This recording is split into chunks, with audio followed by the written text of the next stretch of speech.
Kamu pasti pernah lihat ada influencer atau artis yang tiba-tiba rame banget dibahas di media sosial hanya karena satu ucapan atau tindakan yang dianggap salah.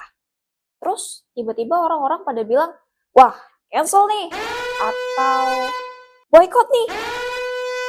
Emang salahnya apa sih? Segitu parahnya ya? Atau netizen kok cepat banget ngejudge? Tapi sebenarnya apa sih cancel culture itu? Bentuk keadilan sosial, atau persekusi digital? Yuk kita bahas bareng-bareng. Selamat datang di Ikompedia.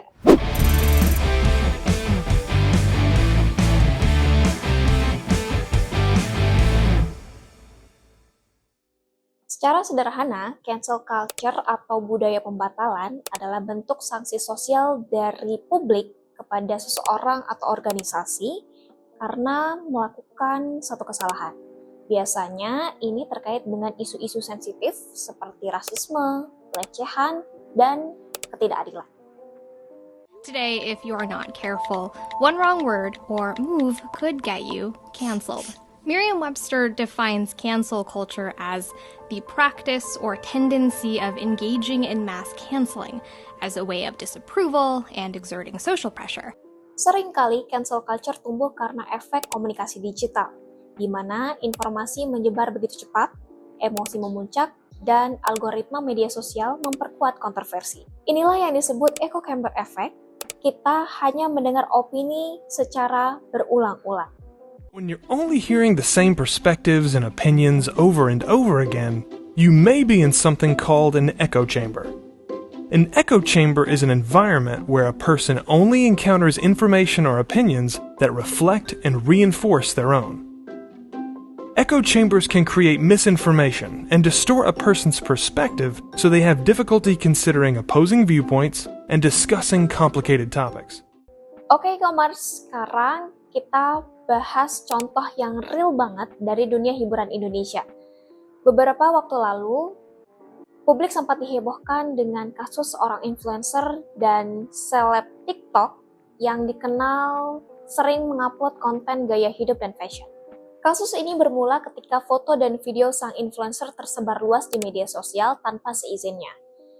Dalam waktu singkat, foto dan video itu menjadi viral di berbagai media sosial seperti X, Instagram, maupun TikTok. Banyak orang yang mulai bereaksi, mulai dari menyalahkan, menjatuhkan, memberi hujatan, bahkan membuat konten reaksi yang memperkeruh situasi saat itu. Nggak sedikit juga yang ikut memboikot influencer tersebut.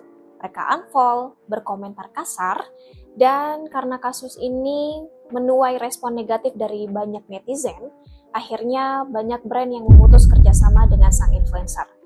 Namun di sisi lain, sang influencer ini adalah korban pelanggaran privasi digital.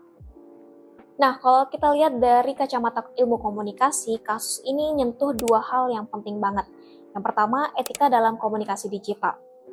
Kita punya tanggung jawab moral atas apa yang kita sampaikan di ruang publik. Kebebasan ekspresi itu penting, tapi jangan sampai kita melakukan hal yang sama dengan melanggar privasi orang lain. Misalnya, dengan menyebarkan konten pribadi seseorang tanpa izin.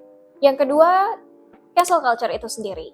Dalam kasus ini, sanksi sosial tidak hanya datang dari penyebaran video, tapi juga dari masyarakat yang ikut-ikutan menghakimi. Walaupun mungkin niatnya untuk mengoreksi dan menegakkan nilai, tapi akhirnya malah berubah menjadi perundungan massa. Oftentimes, our outrage is directed not necessarily to what happened in the situation, but rather to someone else's outrage. Outrage at outrage. It's a domino effect. The cycle continues. It becomes such a universal reaction eventually that not being outraged conveys a sense of social ineptitude. Nah, disinilah pentingnya kita sebagai komunikator cerdas.